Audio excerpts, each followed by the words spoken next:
Bienvenue dans la chronique de la rénovation du château de la Salle. Nous, c'est Margot et Baudouin et on rénove les 32 pièces de cette maison dans le goût du 18e.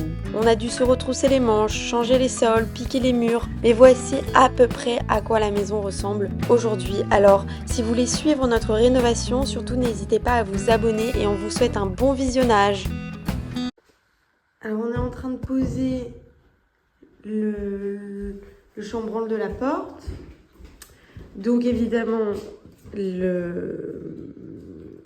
l'interrupteur et la prise étaient trop collés. Donc hier, on a acheté une scie-cloche, je crois. Enfin, quelque chose qui nous permet de déplacer proprement le matériel électrique, donc la prise et l'interrupteur. Et là, Bozzy est en train de faire les réglages pour poser tout bien et que ce soit joli. Voilà. Dino?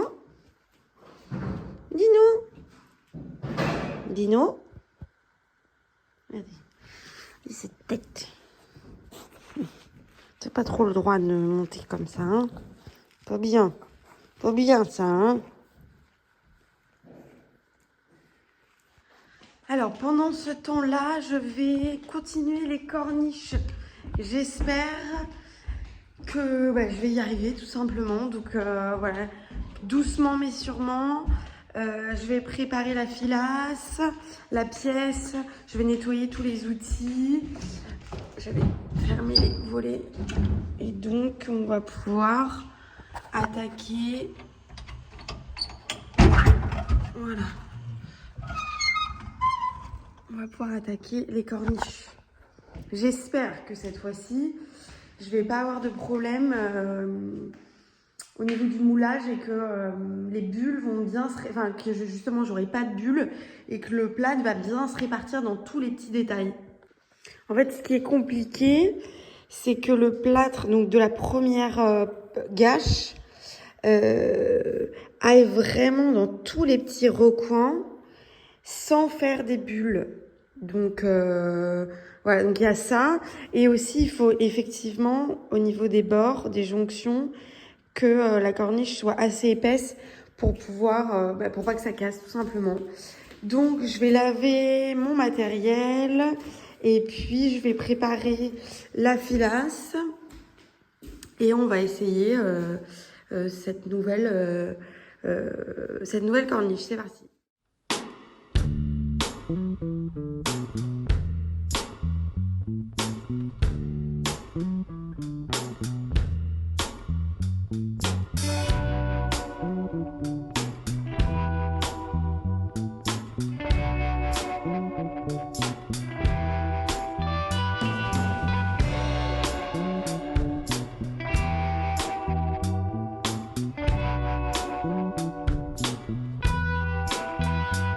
Voilà ce que ça donne. Maintenant, on va attendre un petit peu 1 à 2 heures pour pouvoir démouler. Mais je pense qu'elle va pas être très très réussie parce que je m'y suis mal prise. J'ai du plat partout. Pour l'application de la première gâche, je l'ai fait trop liquide et je l'ai pas bien mis dans les motifs. Donc je pense que j'aurai pas mal de bulles. Donc on va dire que celle-ci, elle est en pause. Et on verra, j'en referai une après et je pense que là ce sera vraiment mieux. Pendant que j'avançais sur les corniches, Bozzy lui a posé donc le chambranle, je vais vous montrer. Hop. Voilà.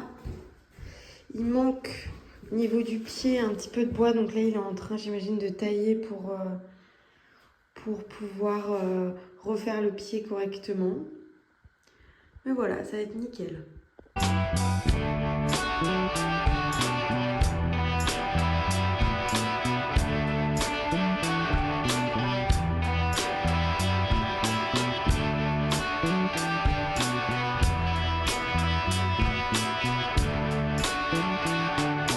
Et voilà le résultat. C'est parfait. On voit rien. Génial. Donc c'est pas parfait, hein, mais il a déplacé, il a remis un tout petit peu d'enduit Et on remettra de l'enduit, on va reponcer, voilà. Comme ça, au moins, on est nickel. Pendant que j'étais en train de travailler un petit peu sur l'ordinateur, Body arrange l'encadrement de porte. Ça s'était décollé en fait. C'était décollé, et là où j'ai collé. Alors attends. Là j'ai mis de la colle. Colle ou pâte à bois? Colle. Là j'ai mis de la colle, mais parce que c'est une fissure. Ouais, ok. Et j'ai bouché tous les trous. Ouais, j'ai vu. Comme ça, on a une jonction nickel entre le mur et la chambre. J'ai démoulé la corniche. Je vais vous montrer ce que ça donne. Voilà. J'ai moins de bulles au niveau des perles, mais j'ai quand même des petites bulles. Regardez, hop, là on les voit mieux. Donc c'est parti, je recommence. Puis j'espère que ça va être... On voit vraiment la différence de couleur corniche sèche et une pas encore sèche qui est beaucoup plus foncée. Quoi? Qu'est-ce qu'il y a, Bloblo? Tu me fais la tête? Hein? Qu'est-ce qu'il y a? Si tu pouvais parler, dis-moi. Elle observe en bas le chien. Pendant ce temps, Body, lui, est en train de poser une petite console très mignonne dans cette chambre.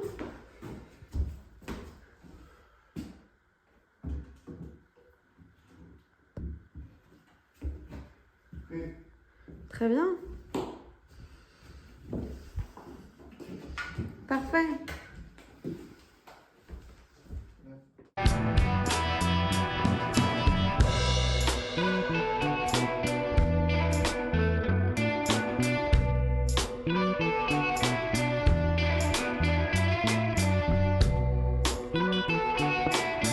J'ai terminé donc la deuxième corniche de la journée. J'attends que ça sèche. Voilà donc ce que ça donne à peu près. Moi, j'ai encore quelques petites finitions à faire. Pas très jolies encore. Mais je suis contente. J'ai pas envie de m'avancer. Mais je pense que ça va être une des plus réussies. Voilà. Donc j'ouvre un peu comme ça sécher un peu plus vite. Comme il fait chaud dehors. Mais je sais pas, je le sens bien. J'ai l'impression que je m'y suis mieux prise, que les gâches étaient bien consistantes, pas trop liquides. Bon voilà, on verra. Je vais pas m'avancer avant le démoulage, mais je croise les doigts. Voilà, on va voir ce que Body est en train de faire. Donc pour les rebords de fenêtre, on a décidé de mettre des vieilles tomates qu'il y avait déjà dans les granges ici. Donc on les a collées il y a déjà quelques mois. Et donc là, Body est en train de les protéger et de faire les joints. Je pense, ouais, il a commencé ici. Et ce que ça donne, c'est très joli. Et donc, il n'a pas encore fait ce côté-là. Mais après, ça donne vraiment un rendu fini, quoi. C'est vraiment, vraiment joli. Alors, le voisin est passé nous voir. On a un peu discuté avec lui. On a pris le café. Et là, je pense que je vais pouvoir aller démouler la corniche. Et aussi, je vais vous montrer le résultat des petites tablettes, enfin plutôt des rebords de fenêtres en tomates. Ils sont très très très jolis. Je trouve que c'est le meilleur compromis. C'est vraiment joli. Et puis on les avait en plus. Donc ça nous permet de les utiliser et d'avoir quelque chose quand même d'assez net. Et voilà, donc évidemment on garde quand même on en garde des tomates puisque ça sert toujours pour faire des choses dans la maison. Mais c'est aussi très joli en rebord de fenêtre. Et voilà ce que ça donne. Bon, là le volet est fermé, mais ça fait quand même assez clean quoi. Je trouve que c'est joli.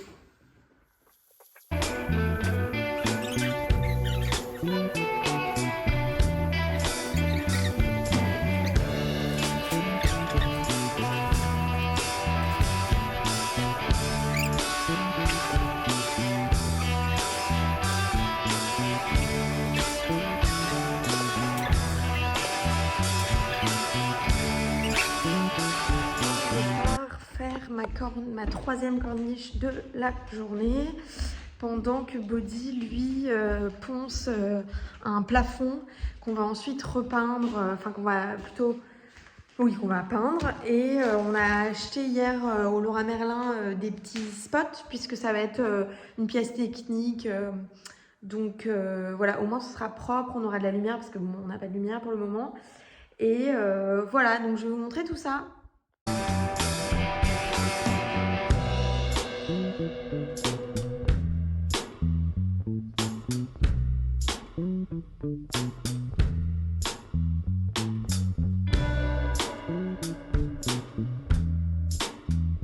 Alors depuis tout à l'heure,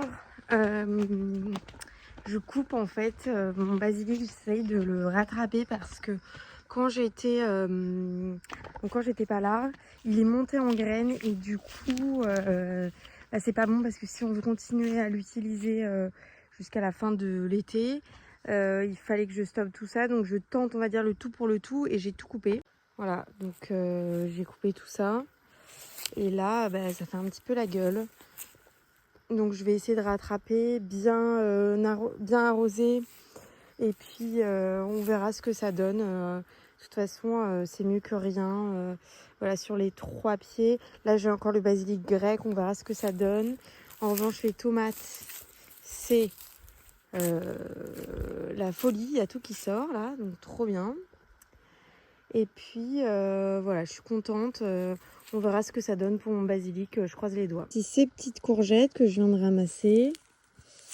Et voilà, je vais ramasser quelques tomates. Je les laisse un peu encore sur pied parce que voilà, pour le moment, je les laisse. Je vais peut-être prendre les petites tomates cerises. Et voilà, le basilic qui a souffert un petit peu là.